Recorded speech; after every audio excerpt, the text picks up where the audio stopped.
राजकोट क्षेत्र एक पर्यटकीय स्थल। नेपालका धेरै पर्यटकीय स्थलहरूमध्ये राजकोट क्षेत्र पनि एक महत्त्वपूर्ण पर्यटकीय स्थलको रूपमा चिनिन्छ। हाल कर्णाली प्रदेशको रुकुम पश्चिम जिल्लाको त्रिवेणी गाउँपालिका वडा नम्बर 7 मा अवस्थित राजकोट क्षेत्र विगत कालदेखि ऐतिहासिक, धार्मिक तथा पर्यटकीय क्षेत्र मानिन्छ। समुद्र सतहदेखि करिब 1880 मिटर उचाइमा पर्ने यस राजकोट थुम्कोबाट रुकुम, जाजरकोट, सल्यान र रोल्पा जिल्लामा धेरै गाउँ बस्ती, खोला नाला, वन जंगल र पहाडी श्रृङ्खलाहरूको अवलोकन गर्नुका साथै सिस्ने हिमालको आकर्षक दृश्य पनि हेर्न सकिन्छ। साथै पूर्वोत्तर भागमा देखिने धौलागिरी हिमालको दृश्य झन् प्रष्ट देखिन आउँछ।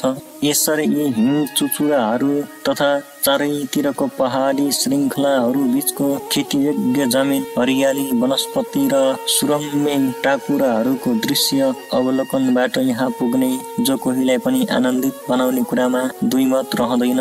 यस राजकोट क्षेत्रको वरिपरि वन जंगल रहेको छ भने दक्षिण भागमा कोटको भिर नामक खरकट्टी क्षेत्र र ठुलो गाउँ बस्ती पर्दछ।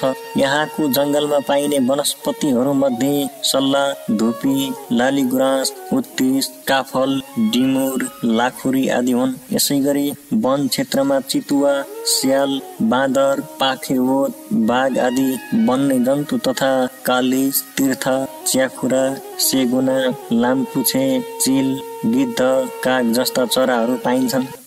प्राचीन 2200 राज्य मध्ये रुकुमकोटका राजाले दक्षिण पश्चिमतर्फ राज्य विस्तार गर्दै जाने क्रममा यस ठाउँमा आए किल्ला बनाएर बसेका थिए र जहारीकोट पछिको जाजरकोटका राजाले पनि पूर्वतिर राज्य फैलाउँदै जाँदा राजकोटको तल्लो भागसम्म पुगे।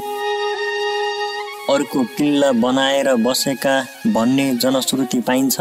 यी दुवै रुकुमे र जरेल राजाहरू नजिक हुँदा दुवै बीच घमासान लडाई भएको थियो र जरेल ठाना भन्ने ठाउँमा किल्ला बनाई बसेका जरेल राजाले लडाई जित्न सकेका थिए।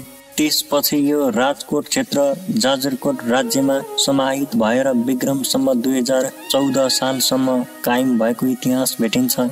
यी दुवै राजाहरूले लडाई गर्दा गोली छल्न तथा निशाना लगाउन सजिलो होस् भन्नका लागि गाडिएका केही ढुङ्गाहरू यद्यपि सुरक्षित नै छन्। यस थुम्कोमा एक धुपीको रुख रोपिएको थियो। यसै रुखको वरिपरि थान बनाएर सिद्ध देवताको पूजा गर्ने चलन चलेको पाइन्छ।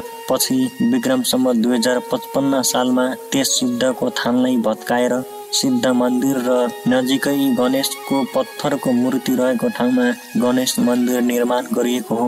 साथै विक्रम सम्वत 2069 सालमा यस ठाउँमा अमर स्तम्भ निर्माण गरिएको छ भने पूर्वी भागमा ब्राहा मन्दिर र माधु पुनको समाधि स्थल पनि रहेका छन्। हाल यस ठाउँमा नेपाल टेलिकमको रिपिटर टावर पनि निर्माण गरिएको छ।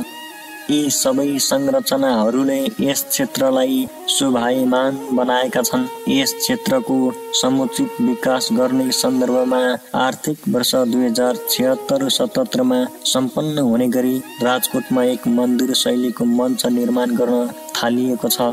तर यस क्षेत्रको समुचित विकास द्रुत गतिमा हुन सकेको छैन।